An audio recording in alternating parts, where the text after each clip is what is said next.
Texans. I don't like Slay. Okay. They have J.J. Watt at 100%. That definitely has to be. I have to agree with that. I have to agree with that. DeAndre Hopkins, they have at 70%. I think he will get in. Jadeveon Clowney, who I think doesn't have a contract at the immediate moment. Did Chris Sims write this? No, he did not write this. But he that list he wrote was ridiculous. Jadeveon Clowney's at 30%, and then you have Deshaun Watson at 15% as making it to the Hall of Fame. We go to the Indianapolis Colts. They have Adam Vinatieri at 100%. I agree with that. One of the best kickers, and me and Adam can kind of confer with that. One of the best Patriots to ever put on the Patriot uniform. So I know he's playing for the Colts now. T.Y. Hilton at 70%. I agree with that. Andrew Luck at 40%. Justin Houston at 30%. And Jarvis Leonard at 20%.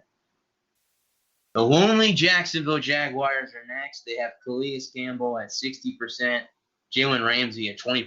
Jalen's still a young guy. I don't think he's done enough to make it to the Hall. He missed more than yes. The next guys is the Kansas City Chiefs. And they have Travis Kelce at 100%. I agree with that. Patrick Mahomes is still young, but they got him at 60% already. Tyreek Hill at 25% and Chris Jones at 20%. I think Andrew Luck will make the Hall of Fame. I'll be honest with you. I think he does make the Hall of Fame. The next up, guys, is the LA Chargers. Phillip Rivers is 100%. You can't go wrong with that pick. Mike Pouncey, 60%. I agree with that. He came in from Miami. Thomas Davis is at 50%. Casey Hayward is at 40%. They got Joey Bosa at 20%. Melvin Ingram at 20%. Derwin James at 20%. Melvin Gordon is listed down here, but I don't think he's going to be a Charger very much longer, as he asked for a trade the other day or today. The Los Angeles Rams, the other team in Los Angeles, you have, of course, Aaron Donald, who's definitely 100%. Eric Weddle is 100%. Clay Matthews, 80%. Andrew Whitworth is 75%. Todd Gurley's at 50%. Akeem Talib at 40%. Brandon Cooks at 20%. Adam will know we used to be a Patriot. The Miami Dolphins have two on this list. Either one of them are very high on the list. They have Xavier Howard at 20% and Ryan Fitzpatrick at 5% to make the Hall of Fame. So that's pretty accurate there. The Minnesota Vikings have Harrison Smith at 80%, Anthony Barr at 50%, Everson Griffin at 30%, Arnell Joseph at 30%, Adam Thielen at 20%, Stephon Diggs at 20%, and Daniel Hunter at 20%. And now on to the New England Patriots. They have, of course, Tom Brady at 100%, no doubt about that. Julian Edelman at 60%. Stephon Gilmore at 50%, Devin McCourty at 45%, Devarius Thomas at 40%, and Steven Gostkowski at 30%. So that definitely is that. The Saints are up next, and again, just like with Tom, Drew Brees is a definite lock at 100%, Cameron Jordan at 60%, Michael Thomas, who they just signed, 30%, and Alvin Kamara at 30% as well. The New York Football Giants are next. They have Eli Manning at a 40% chance of making the Hall of Fame. That's interesting because he's got 2 Super Bowl rings. And the other guys that they have is Saquon Barkley at 20%, but again, he's a long way away. He's a young kid. The New York Jets, they have C.J. Mosley at 65% and Le'Veon Bell at 40%. Steven, maybe. That's going to be interesting. The Oakland Raiders, they have Antonio Brown at 100%. I can agree with that. And Rodney Hudson. Fitzpatrick should be.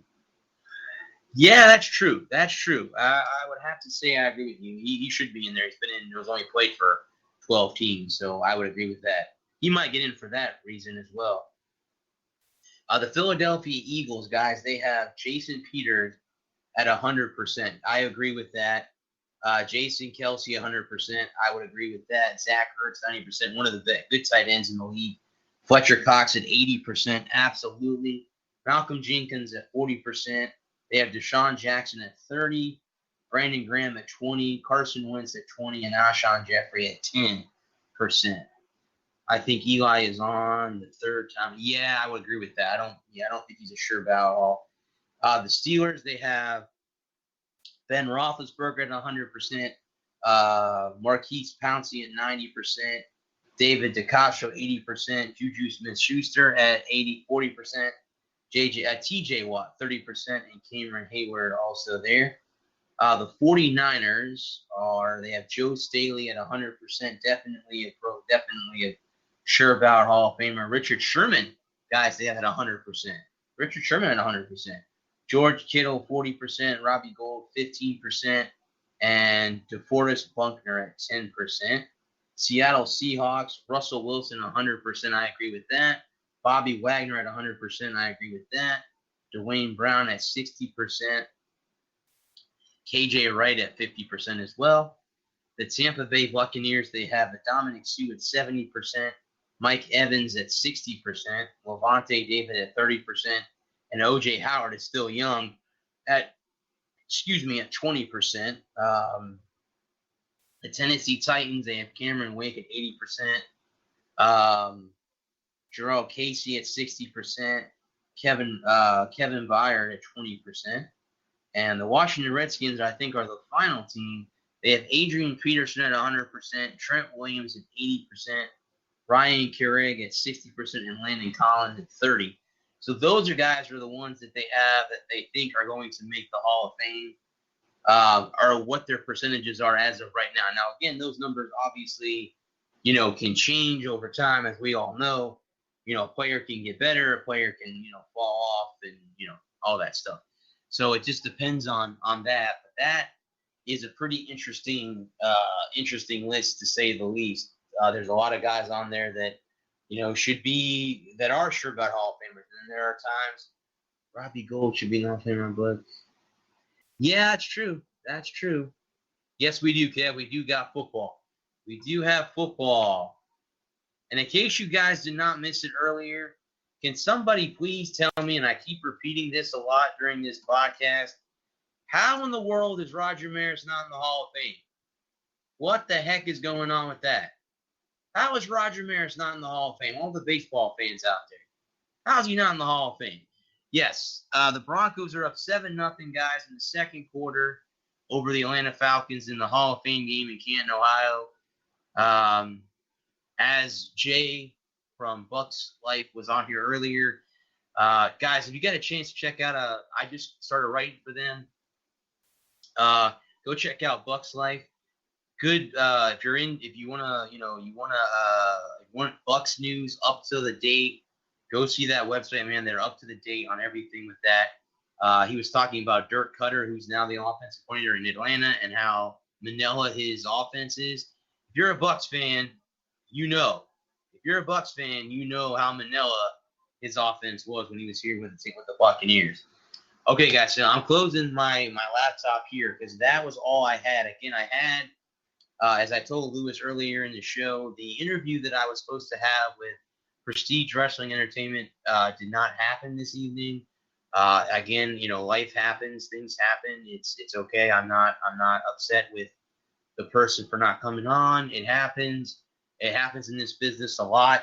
If you guys did not hear earlier in the show, I do have a WWE writer for Caveman Radio coming on next week to talk about WWE SummerSlam, which is happening next Sunday, the pay-per-view. And then I also have a local Tampa Bay broadcaster. If you guys know who Rock Riley is, he will be on my show next week. I'm going to try to talk about USF football with him because I saw him a ton last year and at the spring game.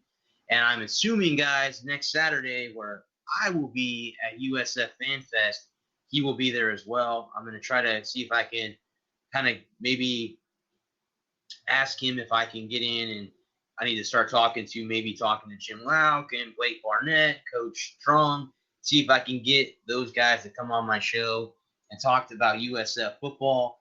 If you guys have anything out there anything that you guys want to talk about, we can do that. But I want to throw out again, guys. Sorry about the beginning of the show. I was not in the greatest of moods. I'm in a better mood now than I was in the beginning. Thank Lewis for getting me to laugh. We were talking earlier about you guys did miss the beginning of the show. We're talking about Harvard and Yale, the game, the rivalry, the oldest rivalry in college football. There is a game, guys, that I will never miss, and I'm a huge football fan. I never missed the Army-Navy game. I never missed that game. That is significant in more than just a football way. That those guys will, again, move on and help defend our freedom. Kevin, I know you. Anyone that's in the military, thank you for your service to the country and keeping me, giving me an opportunity to do something like this. Every week I get to do this because I have, you guys dedicated your lives to protect us, stuff like that. And I will go over that at the end of my show, as I do every day, every year, every show I do. At the end of the show, I do that as well. Yeah, Adam, Army's owned them the last few years, so that should be interesting. Army's owned them the last few years. Yeah, 7-3. Yeah, it's 7-3. I just saw that I have the game actually on the TV. So, yes, I have it muted so I don't hear any background. I was trying to go on NFL.com, guys, and have the score up, but every time I go on there, it airs the football game, and you can hear the game through my computer, and then I can't talk. So I can't have the game on my thing there. So sorry about that. But guys, I mean, I don't have anything else to talk about because, like I said, I was counting on the interview being here, and I didn't have a lot of time to look up a backup topic for this evening. So I apologize that I don't have a backup topic to talk about. I talked about the deadline, and we went through the preseason briefly, went through the Hall of Famers, stuff like that. Wow, Boston looks pretty nice on TV. Of course, I've got an opportunity to visit that city. Fenway Park looks so big on TV, guys, and then when you get there, it's not so big. So I will say that. Talk always. So, yeah, I mean, we got a lot of stuff coming up. Football, again, is on the verge of starting in the next couple of weeks. So that's exciting, both college and the pros. The pros are next week. We already have a game going on right now, but the rest of the preseason will be next week. So that's pretty cool how you have that going on with already starting next week. So should be quite interesting down then. You got baseball now in the closing 2 months. Sorry for the yawn there, guys. The closing 2 months, you got, this is when baseball comes to be right now. All the teams that make the playoffs, this is the time that they start, separating themselves from the ones that are not. The reason I say the Red Sox, I don't think are going to make the playoffs. I don't know. We have, again, this is what the Red Sox have done all season. They win 2 in a row, then they lose 3 in a row. So it's kind of hard to stay consistent with that. But, they didn't make any deals at the deadline, so they, I guess, decided to stay the way they were. Maybe they are saying, okay, well, if this year is the way it's going to be, then this is the way it's going to be. We're going to just go with the flow, and that's it, and start fresh next year. Of course, now you wonder if the World Series hangover is what is going on, because, again, they won the World Series last year against the Dodgers. I think the Dodgers will be the NL representative again. Can they beat the Astros is going to be the question, this year. Can they beat Astros? I think they can beat the Yankees. The Astros will make it very interesting. That will be a very interesting series to watch. I know right now the Major League Baseball is looking at chops to get the Yankees and the Dodgers in the World Series, because that would be just absolutely great for all baseball fans that are fans of both those teams, but